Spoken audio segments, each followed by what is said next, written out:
buenos días a todas y a todos. Continuamos con nuestra serie de entrevistas del ciclo Sony Art y esta vez tenemos la suerte de contar con el compositor Boro García. Boro, benvingut i moltes gràcies en primer lloc per acceptar la nostra invitació a participar en este concert monogràfic. Moltes gràcies a vosaltres, la invitació és un gust. Boro García nace en Sueca, en Valencia. Estudia trombón, piano, canto, dirección de coros y orquesta, musicología y composición en el Conservatorio Superior de Valencia con Ramón Ramos y Manuel Galduf, entre otros. Posteriormente amplía su formación con Mauricio Sotelo y José Manuel López, entre otros. Es doctor en música por la Universidad Politécnica de Valencia. Ha recibido encargos de diferentes instituciones como el INAEM, de la JONDE, el Centro Nacional de Música Contemporánea, el Instituto Valenciano de Cultura, el Auditorio Nacional, ENSEMS, FES Clásica, Rafael Festival, Festival Mixtur, Ministerio de Cultura francés, Spanish Brass o el Ensemble Ascolta. Entre los galardones obtenidos destaca el primer premio del Instituto Nacional de la Juventud 2004, Luis Morondo 2007, Matilde Salvador 2007 también, Melías d'Argent 2012-2013, Mejor Música de la 14 Mostra de Cinema Jove d'Elche en 2011, Kaleidoscopi en 2012, finalista Belarte de Europa en 2005, Pablo Sorozaba en 2001 o Alea 3 en Boston en 2007.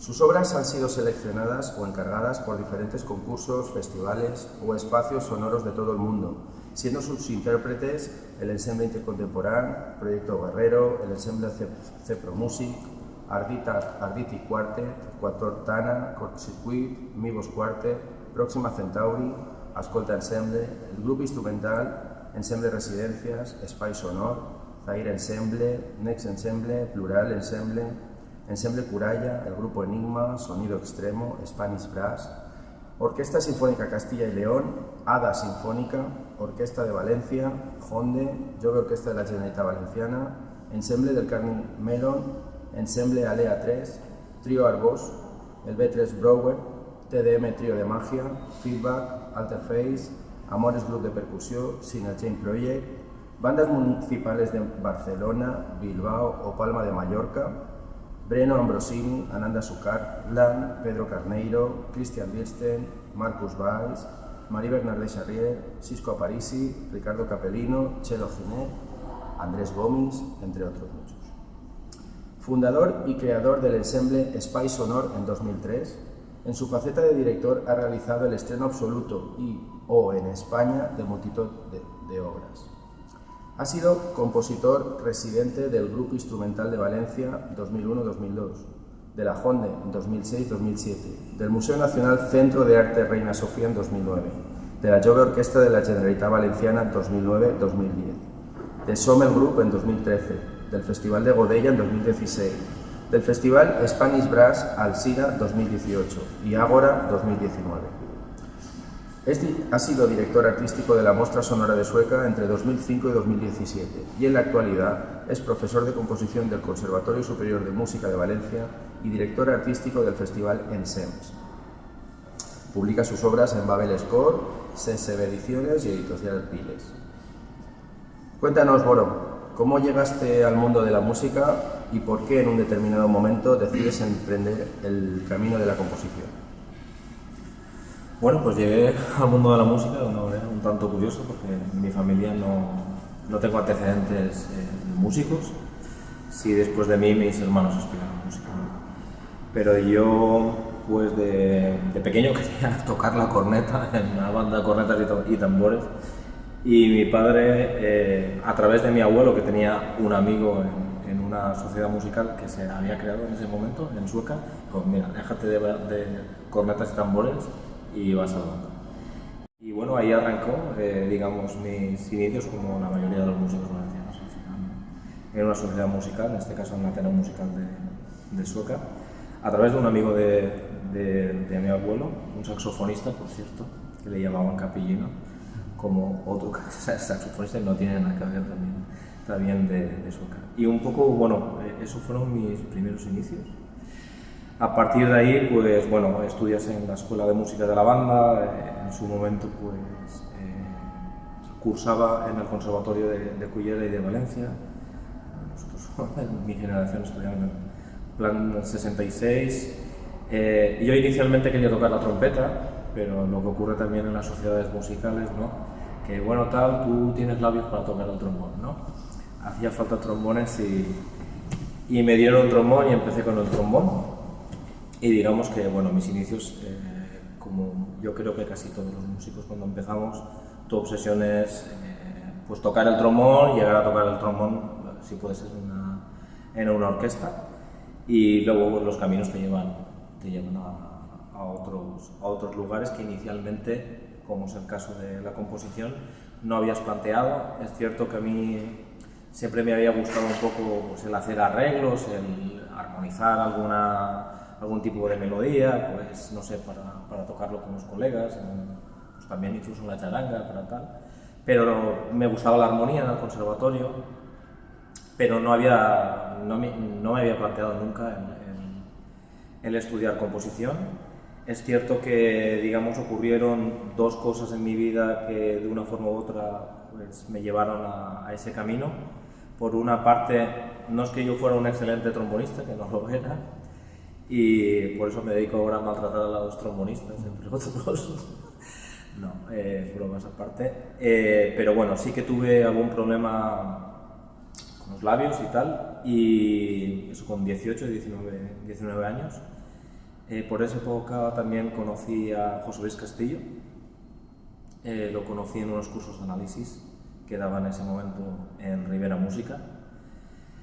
Y bueno, me descubrió un mundo para mí totalmente desconocido y en ese momento te planteas, aún estaba tocando el trombón, estudiaba el trombón, pero te planteas si realmente lo que estabas estudiando en el conservatorio había algunas cosas que no cuadraban. Entre otras, pues bueno, conoces autores como Luciano Berio, que en ese momento es de reconocer, yo no sabía ni quién era Luciano Berio, o Pierre Boulez, o Lutosławski, y empezamos a analizar partituras que para mí eran totalmente desconocidas, o La Isla de los Muertos de Rachmaninoff, no solo, digamos, de las vanguardias. Entonces decidí que bueno, algo no estaba funcionando en mi vida en cuanto a formación, y empecé pues a acudir a todos los cursos que daba Castillo, por una parte, y a otros pues, bueno, que iban apareciendo, que de alguna manera me alimentaban, ¿no?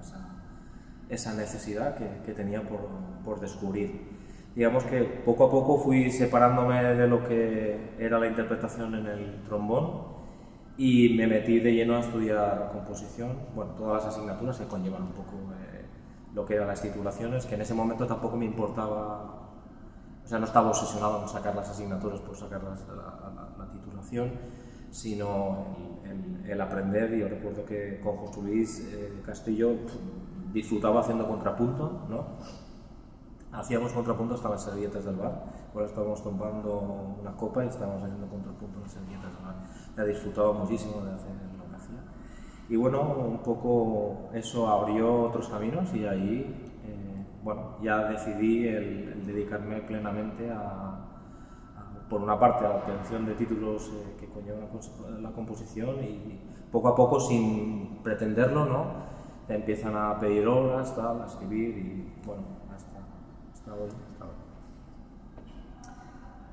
Compositor, director, docente y gestor musical. Ha sido director artístico de la Mostra Sonora de Sueca, como hemos mencionado anteriormente, y en la actualidad diriges Ensems, el festival de música de creación más antiguo y uno de los más importantes de España. ¿En qué registro de los citados te sientes más cómodo? Compositor, sin duda. Gestor, soy gestor por accidente. Inicialmente, tal vez por necesidad, la necesidad que tenemos. Desgraciadamente, sobre todo en España, la mayoría de los grupos, ensembles, como vosotros también, ¿no? de intentar mostrar vuestro trabajo y pues si no tienes una plataforma, y en España desgraciadamente incluso en este momento no existen las suficientes plataformas ni una red de programación suficiente para que los distintos grupos que aparecen puedan mostrar sus proyectos, pues de una forma u otra te convertiste en gestor por accidente, ¿no? Gestor en su momento del grupo Space Honor, planteamos una locura en Sueca, como estabas diciendo, que pensábamos que no iba a fraguar, como es la muestra sonora de Sueca.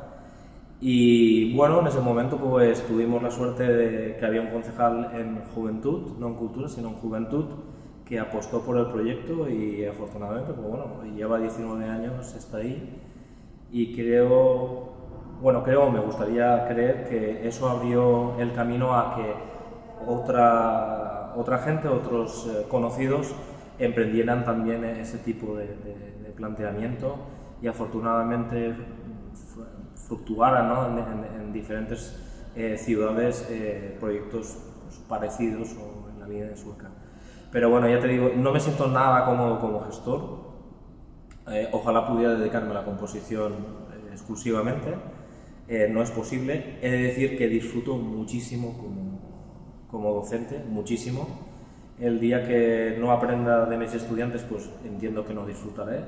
Es cierto que hablando con la mayoría de docentes, vosotros también sois docentes, pues nos gustaría que, sobre todo en España, las enseñanzas artísticas realmente ocuparan un espacio artístico y no un espacio de educación secundaria, con lo cual, pues aquellos que lo artístico nos encanta y forma parte, y deberían de entender los gestores de este asunto, que es necesario, ¿no? Ese perfil obviamente pedagógico del profesor, pero sin, de alguna manera dejar de lado aquel perfil artístico, o el perfil artístico pues la manera que realmente entiendo que puede llegar a los niños, tanto a los niños como obviamente a la gente del superior. Entonces, esa parte, digamos, burocrática no nos gusta de la docencia, pero yo a día de hoy he de decir que necesito también esa parte de docencia porque día a día aprendo de mis alumnos, aprendes de tal vez el enfoque que puedes o tienes que dar a cada uno de ellos, planteamientos que ellos te ofrecen, que a lo mejor pues no te habías planteado así o lo planteabas de otra forma, con lo cual para mí eso es fundamental. Y luego la tercera pata, podría sobrevivir sin la cuarta, la de gestor, seguro, y espero sobrevivir pronto sin la pata de gestor. Pero la tercera pata para mí era importantísima cuando, dejas de tocar, yo necesito estar en contacto con la interpretación. Es cierto que, cuando trabajas con los músicos, cuando trabajamos con vosotros, en cierta manera, participas de esa parte interpretativa, pero necesitabas como pisar escenario, ¿no? A mí siempre me ha gustado dirigir, desde tal vez, 16, 17 años dirigí durante cerca de 20 años coros, sobre todo coros, algo que creo que entiendo que de una forma directa o indirecta ha influido luego en mi manera de escribir o concebir ciertos aspectos de realización del discurso sonoro. Y has dirigido orquestas no profesionales y tal, y en Espai Sonor encontré también un momento de poder estar trabajando músicas de tu tiempo. Ahora dirijo menos, bastante menos, sí que me encargo del ensemble contemporáneo del Conservatorio Superior de Música de Valencia, pero necesito al menos un contacto puntual en la interpretación, porque pisar escenario de una forma u otra. Pero digamos que me siento más compositor. Matar el gusanillo. Sí, matar el gusanillo. Siempre yo creo que hay que estar, para saber realmente, también como compositor, para disfrutar como compositor, y hay que ver los entresijos que hay, ¿no? en los ensayos, en tal, y creo que es fundamental.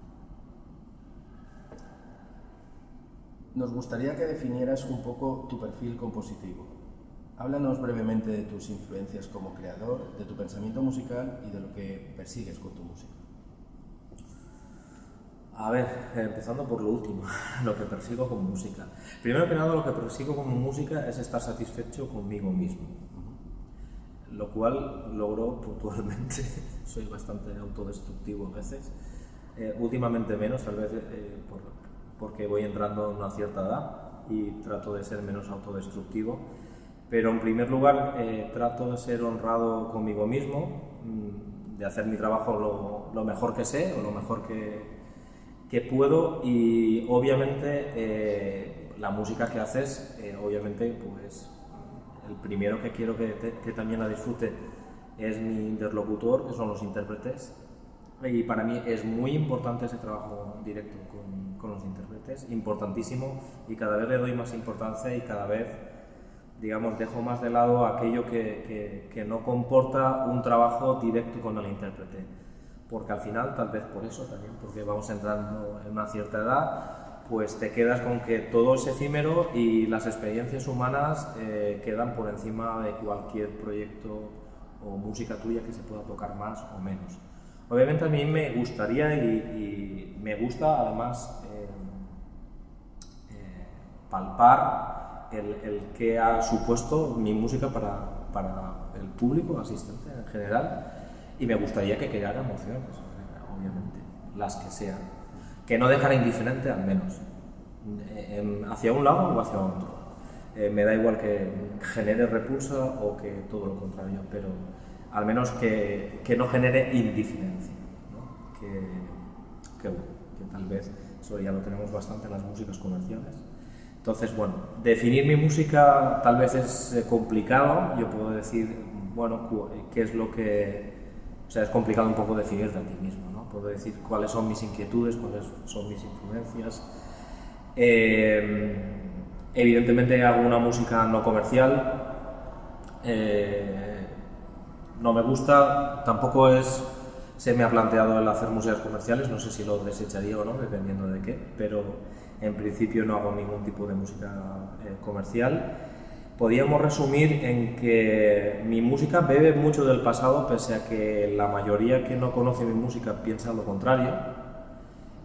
Para mí son fundamentales todos los polifonistas anteriores al Renacimiento, incluso aspectos relacionados con... Estamos hablando solo de música occidental, no quiere decir que la música no occidental no me interese, que también, pero digamos que desde el principio de la bicordalidad al Renacimiento y buena parte del Barroco me interesa prácticamente todo, y me interesan autores fundamentales como Gesualdo, Tomás Luis de Vitoria, para mí, o Lucey o Kenhem, para mí son fundamentales. Ni qué decir luego clásicos como Beethoven,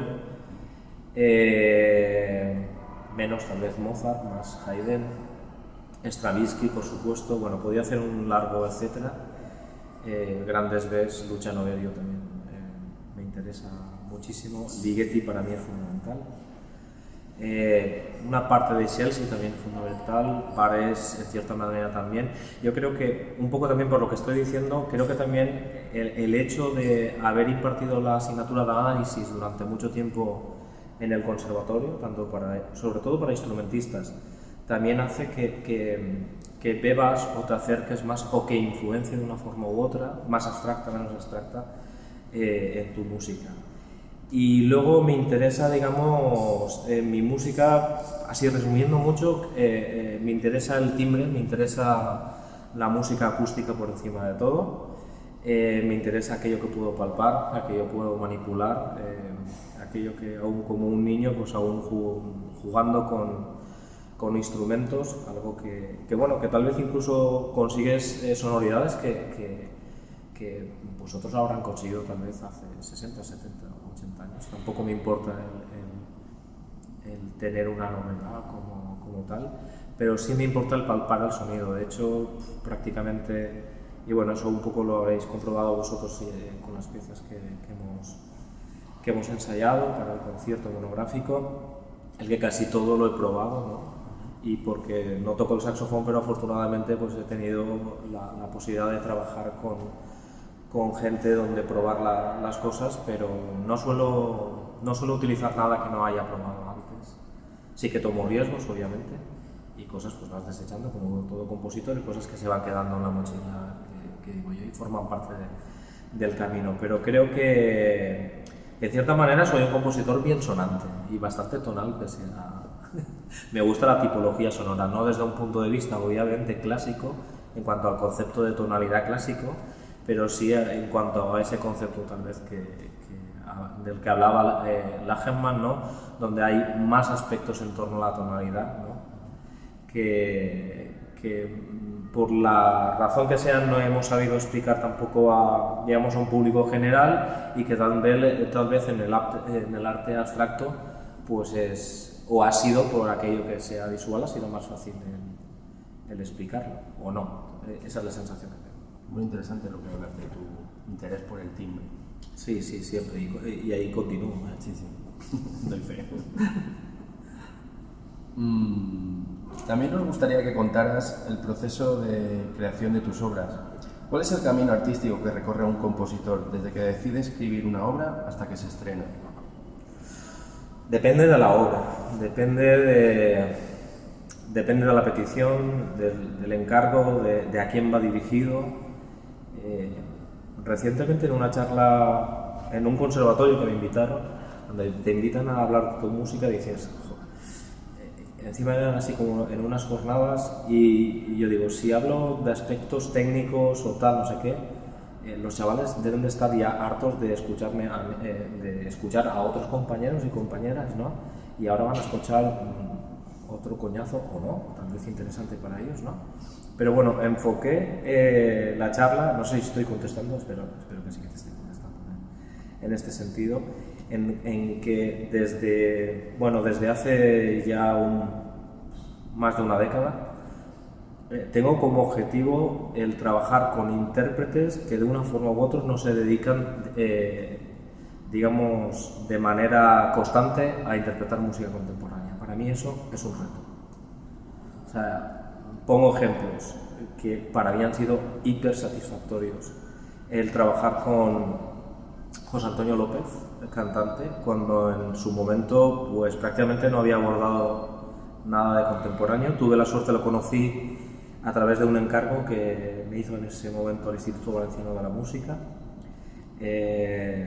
Esferas Celestes, una obra para barítono y piano, y después de conocerlo he trabajado con él, pues bueno, una obra donde conjugamos el mundo de Tomás Luis de Vitoria, San Juan de la Cruz, una obra para barítono, contratenor, instrumentos de percusión. No le molestaba a José Antonio, pese a ser cantante, el tocar instrumentos de percusión, incluso una lastra como la que tenemos esta también en el concierto, y fue mi segunda colaboración con él. Luego hice la obra para barítono y orquesta, que está relacionada con los textos de Miguel Hernández, Hijo de la Luz y de la Sombra, y para mí eran experiencias, fue una experiencia inolvidable, en el sentido de, por una parte, tienes que no renunciar a tu mundo sonoro, a tu planteamiento, y por otra parte tienes que, no digo yo adaptarlo o adaptarte al traje a medida que tienes que hacer para este intérprete en concreto, sino encontrar un punto de encuentro entre, digamos, lo que tengo en ese momento y mi propuesta, ¿no? Y son pequeños retos que, bueno, a colegas, incluso comentando eso con ellos, les parece estúpido, pero bueno, a mí me parece interesante, y continúo en esa línea. Experiencias de este tipo he tenido muy gratificantes con Chosa Puchades,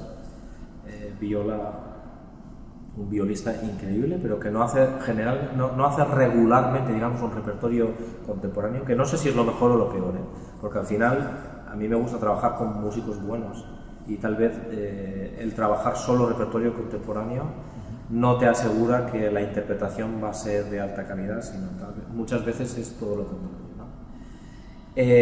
No sé, con María Rubio también he tenido, trompa solista de la Orquesta de Valencia, he tenido una experiencia súper bonita, y bueno, podía poner un largo etcétera que bueno, continúa ahí también. Entonces, ahí hay parte del proceso de encontrar un punto de encuentro común. Cierto que luego hay diferentes factores, ¿no? Es decir, pues, si tienes un encargo, fue en su momento, para el 20 aniversario del Auditorio Nacional, pues eso condiciona a que tenga que ser tal orquesta, a que hay un minutaje determinado, a que son agentes que condicionan tu elección.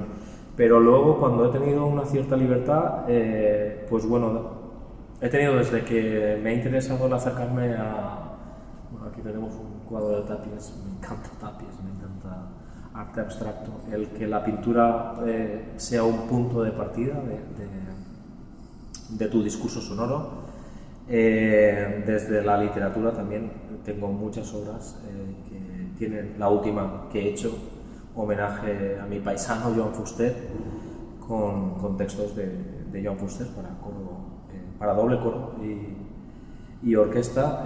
Punto de partida. Bueno, el punto de partida es, por una parte, en este caso, textos de Fuster, pero por otra parte también ciertos aspectos que a mí me interesaban de escritos de Fuster en torno a la música.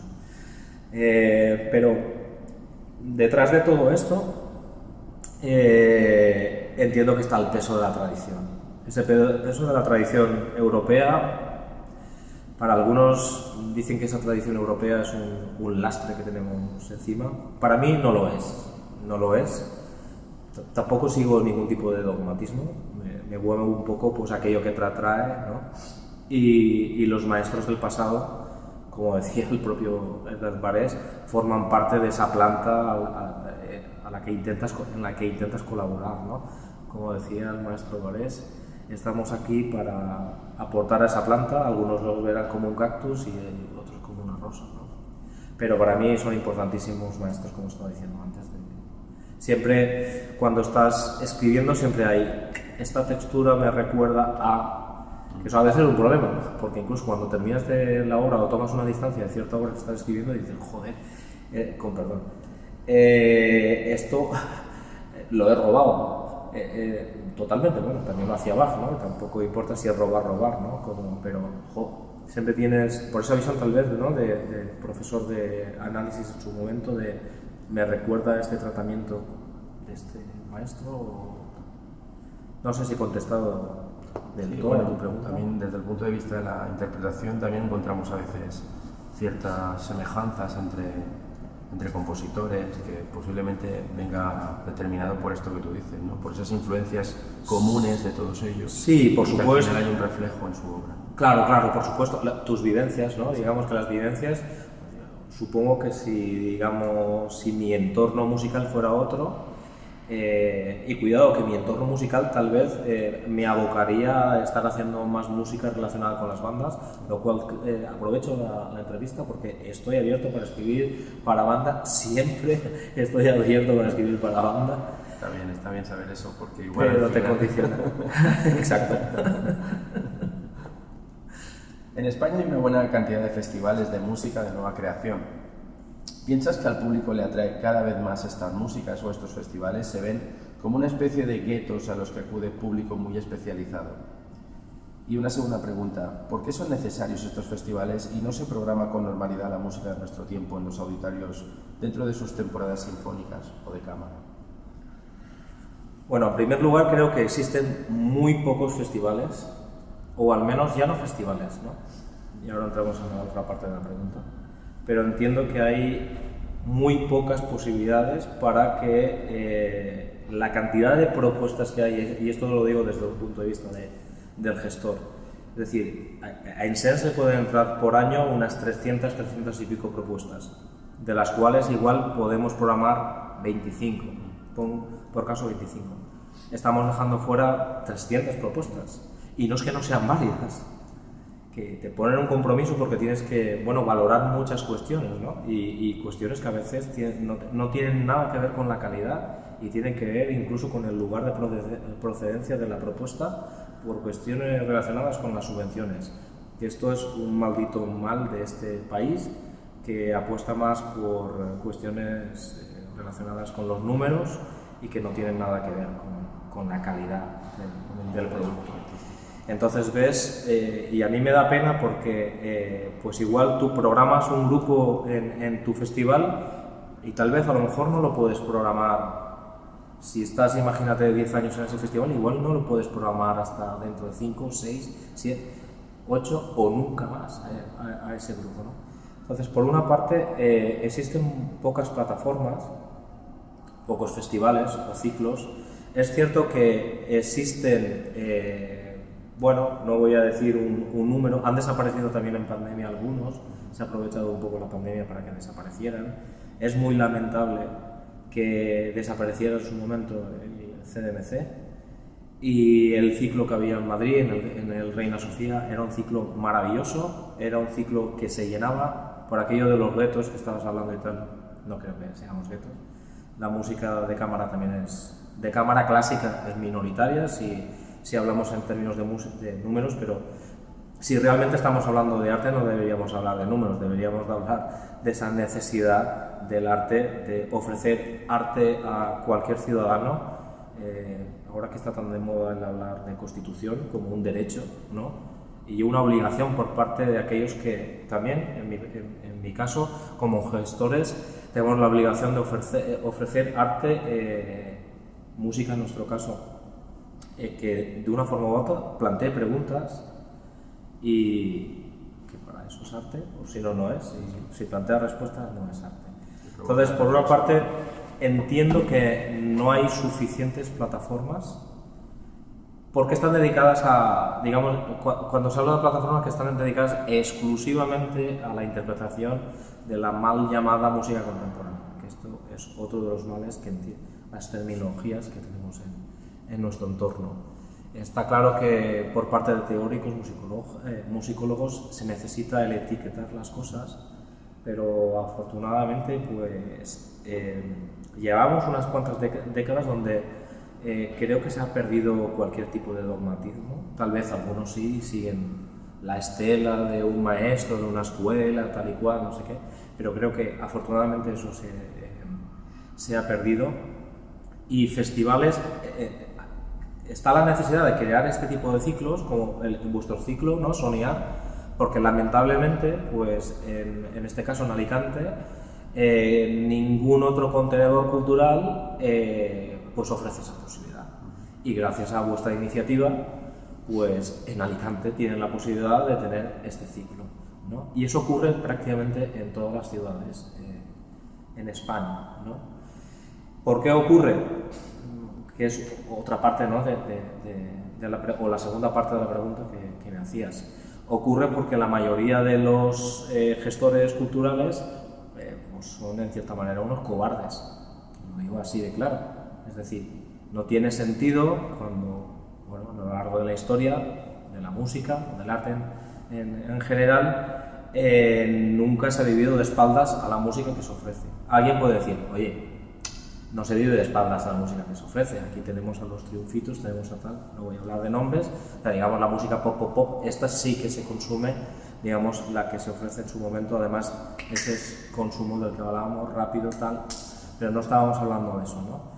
Y no se toman, digamos, los suficientes riesgos que podría entender si el dinero fuera privado, si fuera una entidad privada lo podría entender, porque en definitiva cualquier contenedor cultural que se dedique pues eso, a ganar dinero, pues tiene la libertad con su dinero en hacer la programación que crea oportuna.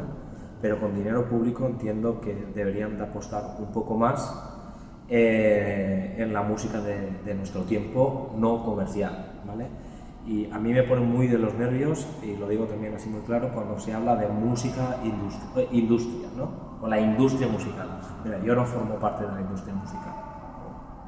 O yo no, en esos términos o en esas etiquetas, a mí no quiero que me etiqueten en esa parte de la industria, porque, bueno, sí, en cierta manera, digamos que mi producto, y vamos a hablar en terminologías industriales, pues bueno, quiero venderlo, también quiero venderlo, pero no estoy hablando de venderlo a un número o a un precio determinado, y habría que saber separar pues la cultura del convoy, utilizando la terminología de aquí, digamos, del arte.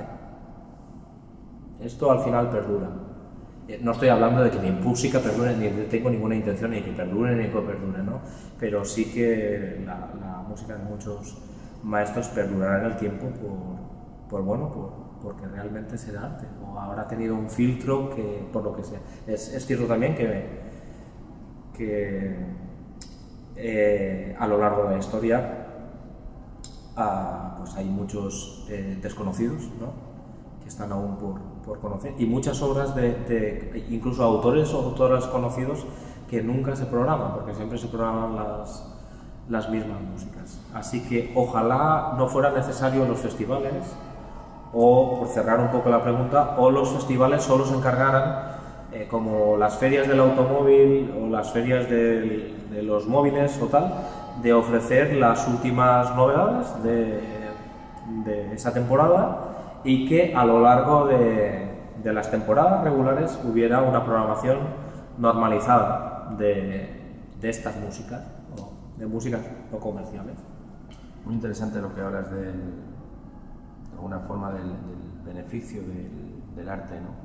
Que no es tangible, pero que sí que produce un beneficio social y que muchas veces la propia administración o la propia sociedad no valoramos, ¿no? Y yo creo que para nosotros, bueno, es indiscutible, ¿no? El convencer al político y gestor de turno, pues igual es más complicado, pero cuando a uno le hablan de, no, es que hoy tenemos 323 espectadores, o hemos tenido...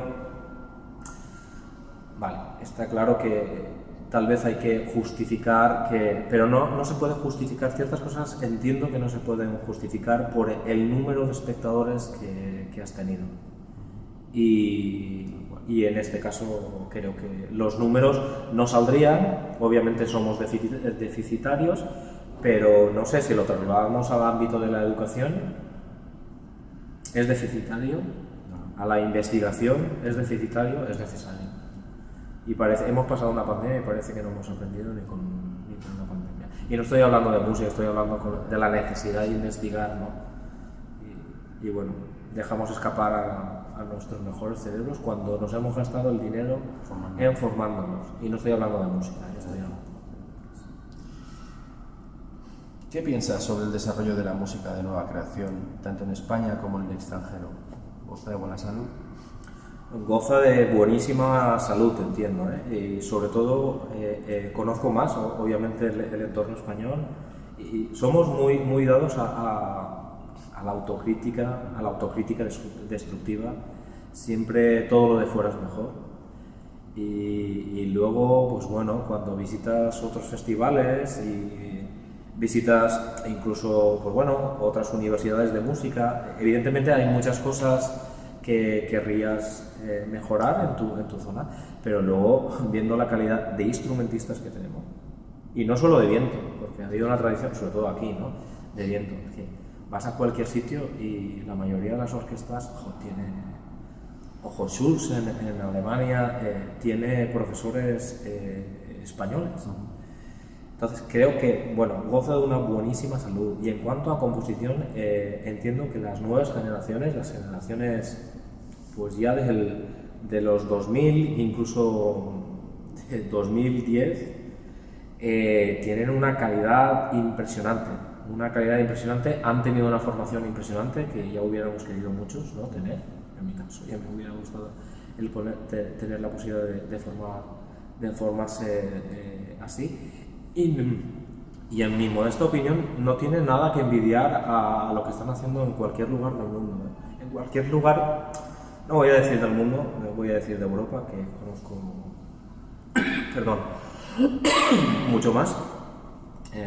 mucho más, pero no deberíamos de envidiar a nadie en ese sentido. Tenemos una generación de compositores y compositoras muy potente, y de músicos también, ¿no? Siempre la ha habido, ¿no?, y continúa habiéndolo. ¿Crees que en este momento hay un interés, bueno, por supuesto que hay un interés cada vez más grande, pero tal vez excesivo en el empleo y el uso de las nuevas tecnologías en la composición? ¿Se descarta o se va desechando el peso de lo acústico en pro del sonido electrónico? Yo creo que es un posicionamiento de cada uno. Obviamente es lógico que si tienes medios tecnológicos a tu alcance, hagas uso de ellos. Y luego, en mi caso, decir que todo lo contrario. Has tenido medios tecnológicos a tu alcance y los he desechado, los he dejado a un lado. Y me ha gustado el acústico, continúa gustándome el acústico, y soy muy antiguo en ese sentido. Es cierto que yo no he tenido tampoco una formación como tienen cualquier estudiante de composición en la actualidad para ello, pero entiendo que es lógico el que se haga uso de las nuevas tecnologías. Entonces, no sé si va en esa dirección también tu pregunta. Ahí un poco va a cuestiones de gustos y también a cuestiones de opiniones. Hay, pues bueno, ciertas propuestas que para mí, para mi gusto, digamos que el ámbito sonoro queda no en segundo plano, sino en un plano prácticamente inexistente. Se apuesta mucho por lo visual. Obviamente es mucho más fácil para el público digamos, acercar incluso tu propuesta a través de lo audiovisual. Pero para mí sigo pensando que, digamos, la Santísima Trinidad referente para mí entre el equilibrio entre lo visual, performático, teatral y lo sonoro son John Cage, Mauricio Kagel y el maestro Apergis, y en ese sentido todo lo que está en esa dirección para mí, no digo las propuestas semejantes, ¿no? Pero aquello de donde lo sonoro está al menos al mismo nivel que lo visual o la música no acústica, para mí me interesa. Si excede eso, ya deben de ser propuestas, bueno, como las de, no sé, pongo ejemplos de Alexander Schubert o Michael Bay, que me pueden interesar, ¿no? De entrada me interesa todo, he de decir. Bueno, la pregunta que viene ahora va en consonancia, va en línea a lo que acabas de responder, ¿no? Sobre qué importancia tenían los medios tecnológicos en tu proceso creativo, si te apoyas de ciertas plataformas o sigues siendo un compositor de tradición, ¿no? De papel y de lápiz y borrador sobre todo. Cuando escribo ya en el ordenador, pues bueno, lápiz y borrador sobre todo. Tengo muy pocas obras con electrónica, y mi electrónica, por decirlo de alguna manera, porque mi electrónica no deja de ser una prolongación del instrumento. La mayoría de veces he trabajado con manipulaciones de grabaciones que he hecho con el propio instrumentista. La música que tengo con electrónica, que ya digo es muy poca y generalmente es para instrumentos solo con electrónica, he grabado el instrumentista y luego lo he procesado. Pero hace muchísimo tiempo que no hago nada con electrónica y francamente vivo en paz, no me lo pido, no me lo pide el cuerpo, y en ese aspecto ya digo soy muy clásico, no lo rechazo, que quede eso claro, pero me gusta palpar, es como esa materia acústica que es palpable, ¿no? Me parece una tontería, ¿no? Pero ese sonido que soy capaz de, digamos, de controlar por mí mismo y no sé, que puedes llegar a tocar, ¿no? No quiere decir que el electrónico no lo puedas tocar, pero para mí como que deja de ser más cercano. Tiene un rol secundario, ¿no? Sí, para mí sí, en mi música tiene un rol secundario, sí, por supuesto. El saxofón tiene presencia en tus composiciones, prácticamente desde tus inicios. ¿Qué aporta nuestro instrumento a tu música? ¿Y podríamos hablar de un tratamiento diferente en cuanto a la utilización del saxofón en tus composiciones, a lo largo de toda tu trayectoria? Si es así, ¿podrías definir esto, se podría definir como un progreso del saxofón en el ámbito de la música clásica actual? Sí, a todo. A ver, un poco a colación de una pregunta, tal vez creo que la segunda pregunta de la entrevista. Obviamente trabajas muchas veces con lo que te ofrece tu entorno, ¿no? En su momento, trabajando con Spice Honor, el saxofonista de Spice Honor era Ricard Capellino, y tuve la oportunidad de trabajar con él. Entonces digamos que las primeras piezas que hice para saxofón fue para él, y digamos que mi conejillo de indias en cierta manera fue él. Entonces, pues bueno, es cierto que las primeras obras pues trabajas lo que conoces en ese momento y lo que tratas por el conocimiento de otras obras, de otros maestros has conocido, pues tratas de explorar. De mis obras descatalogadas hay unas cuantas que son para saxofón y mi primera obra no descatalogada es para saxofón. Bueno, no es cierto. Mi primera obra es una obra para coro que no descatalogué y es totalmente tonal, que hice para el Orfeo Sueca, que dirigía en su momento. Pero mi primera obra instrumental no descatalogada fue una para saxofón, tenor, con planta pero una ausencia. Y a partir de ahí, la verdad es que el catálogo de obras para saxofón ha ido creciendo también porque han habido otros intérpretes de saxofón que al conocer tu catálogo de saxofón te han ido pidiendo, ¿no? Entonces, buena parte la escucharemos en el concierto de esta tarde, o una buena parte no, una parte, pero tengo bastante escrito para saxofón y quiero creer que y creo que eso se ve también en el concierto de esta tarde. Por ejemplo, tengo 2 cuartetos para saxofón. El primero de los cuartetos para saxofón no tiene nada que ver prácticamente con el segundo. Es cierto que en el primer cuarteto sí que hay una voluntad de un trabajo tímbrico, pero está muy lejos del trabajo del segundo cuarteto, que es del año 18. Es del año 18. Entonces quiero entender que ha habido un proceso y que luego ha habido otras obras después de ese cuarteto para saxofón bajo, de alguna manera pues con artilugios y clarinete bajo, y sí, el saxofón forma parte casi de mi vida, ¿no? Por unas razones obvias, por vosotros, ¿no? En cierta manera. Y bueno, he tenido la suerte de trabajar otra obra también para ensemble y saxofón con Maribé, que comentábamos también en estos días. No sé, tengo un catálogo bastante extenso y espero que crezca y que, digamos, sea ese work in progress, ¿no? Muchos dicen, ¿no?, que a lo largo de tu vida como creador solo escribes una obra, ¿no?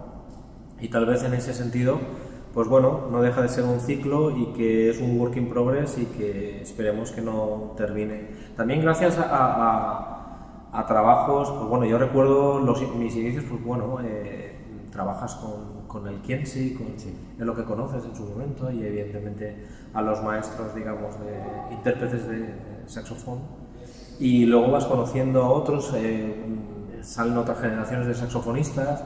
En España, pues bueno, generaciones de saxofonistas impresionantes como vosotros, y hay un montón de saxofonistas de primer nivel, y también el propio instrumento, posiblemente es uno de los instrumentos que más se haya investigado e indagado, y parece que no tiene límite, ¿no?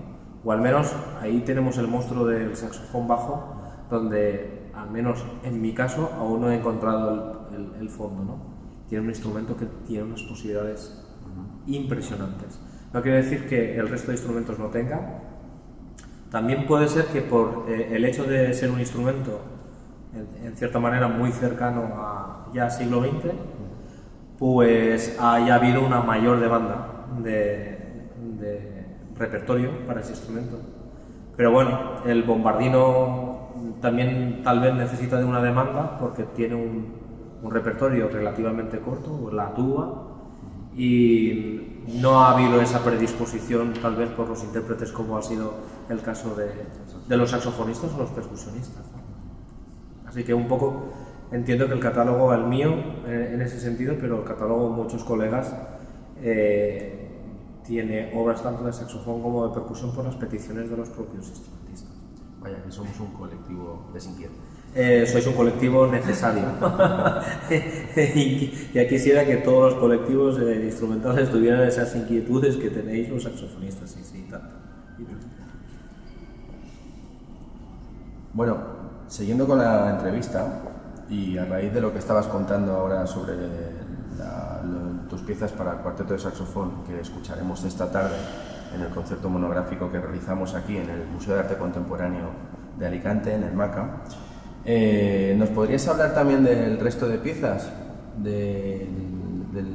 que conforman el programa de esta tarde? Pues bueno, los dos cuartetos de alguna forma marcan el inicio y final de una trayectoria que en cierta manera marcan un poco esa, no sé si hablar de evolución, ¿no? Pero transformación de digamos, mi discurso sonoro del saxofón. Ese primer cuarteto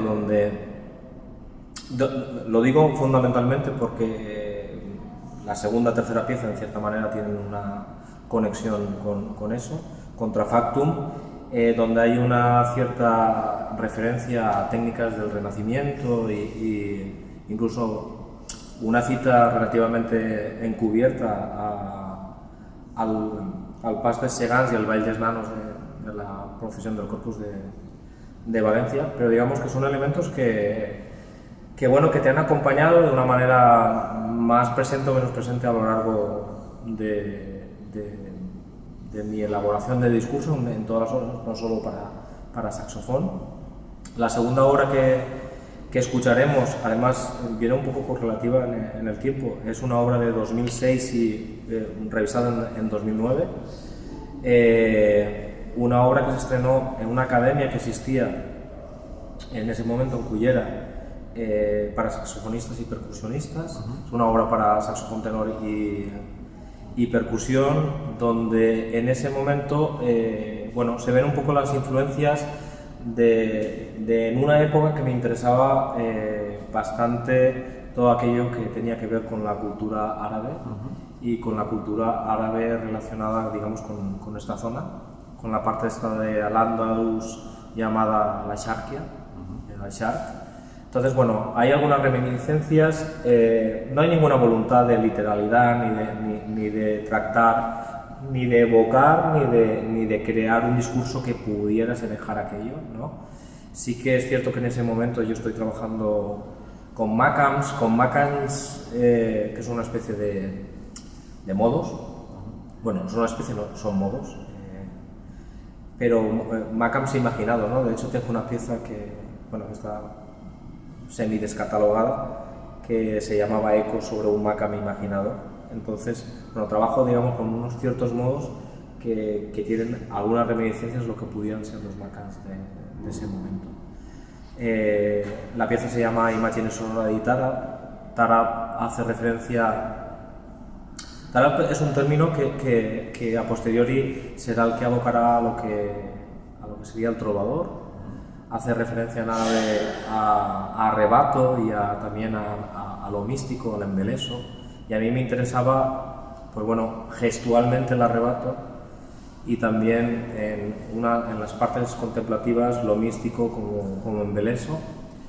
Y luego el tarab también hace referencia a lo que era el cante. Y sí que hay una voluntad de no crear un cierto lirismo, pero hay un cierto lirismo encubierto en algunos momentos de la pieza y en otros, como es al final, no tanto.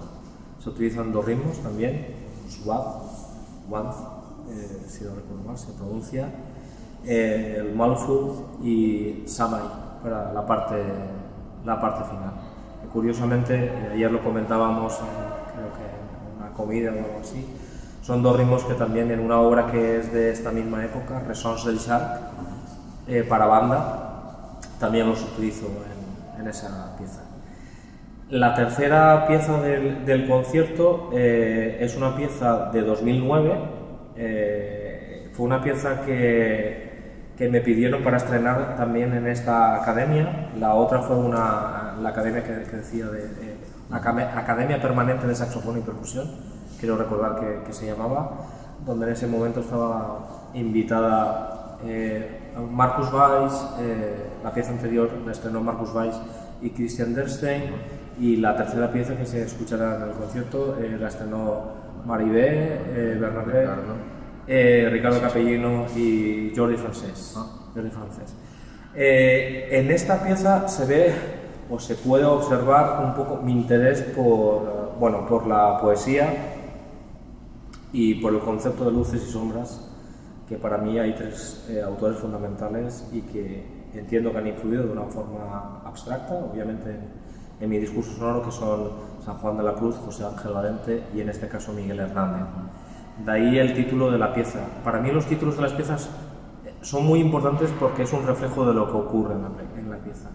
Esta pieza se llama Animal que canta y llora y digamos que el título está sacado el primer poema que hay en el poemario de El hombre acecha. Se llama Canción Primera, si no recuerdo mal.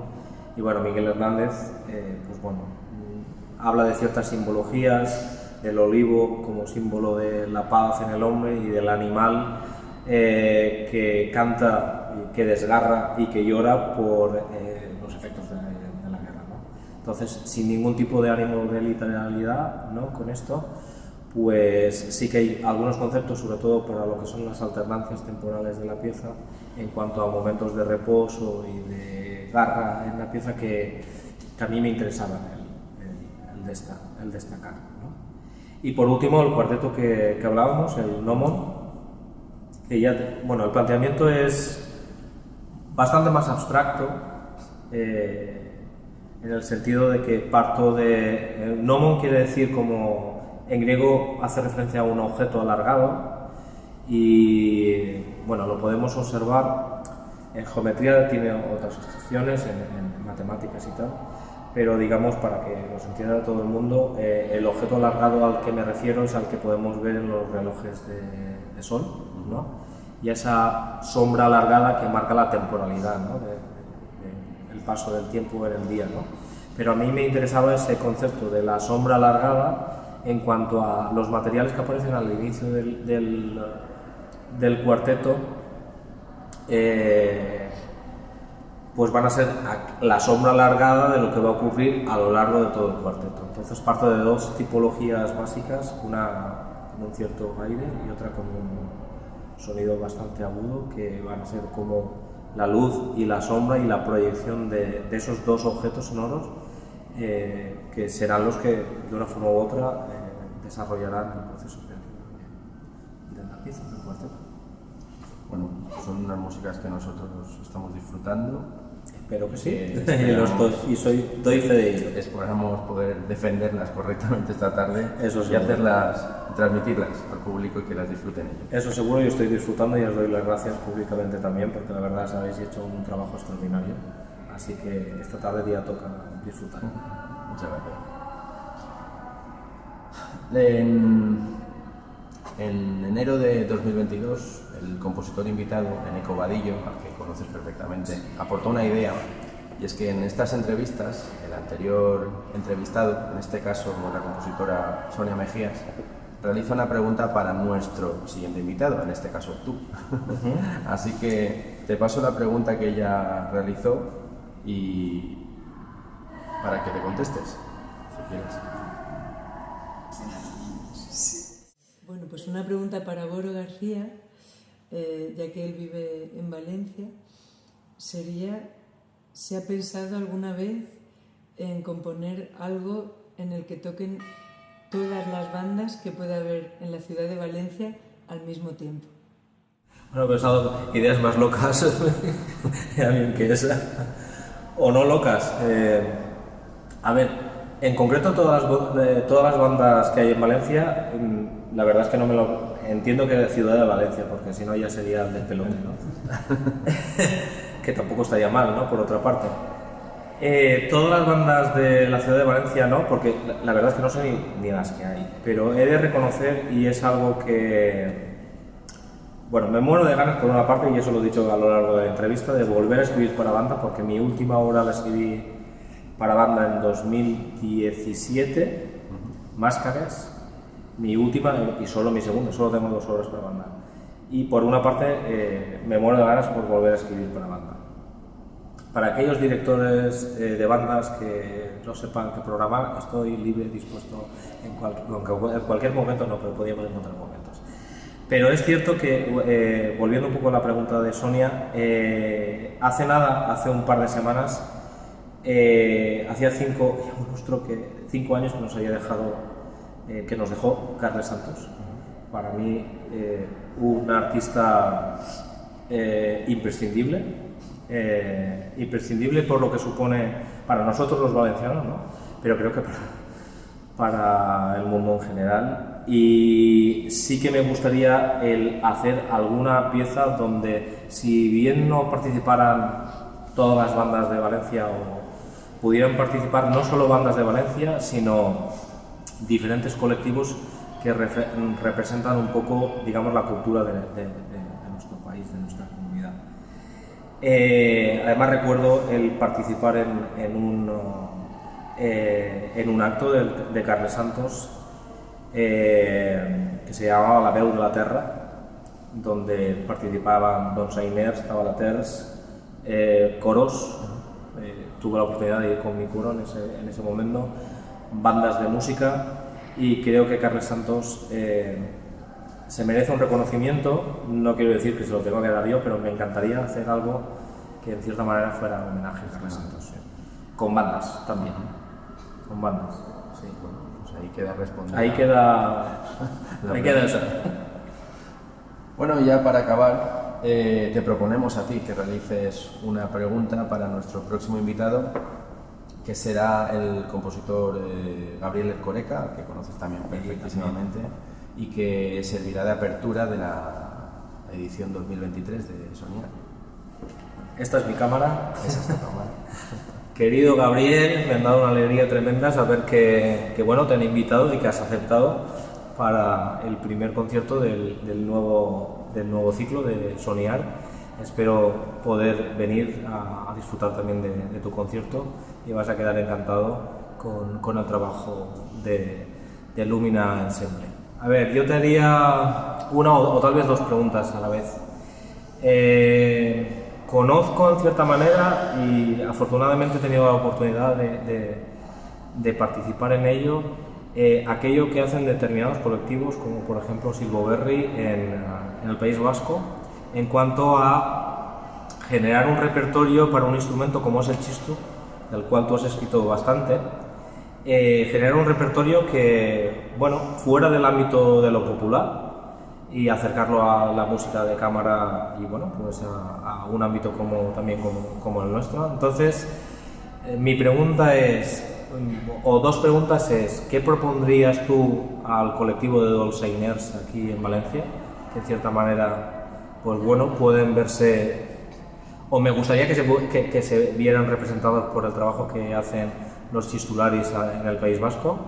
Y por otra parte, si te propusieran hacer una obra o para Dolçaina o grupo de Dolçainers, ¿qué tal?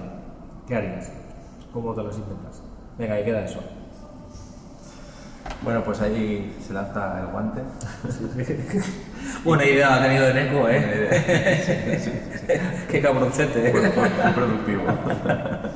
Así que nada, por nuestra parte solamente queda agradecerte nuevamente tu predisposición en colaborar con Soñar, de aceptar la invitación, decir que nada, estamos pasando aquí un tiempo contigo muy productivo, súper a gusto, aprendiendo un montón, y que esperemos que tú pues también disfrutes de esta tarde del concierto y que tu estancia aquí entre nosotros haya sido agradable y productiva.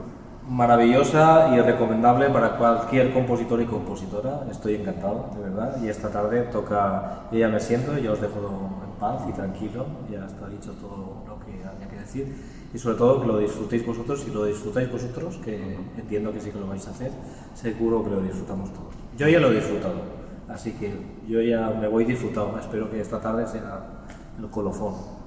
Pues muchas gracias. Gracias a vosotros.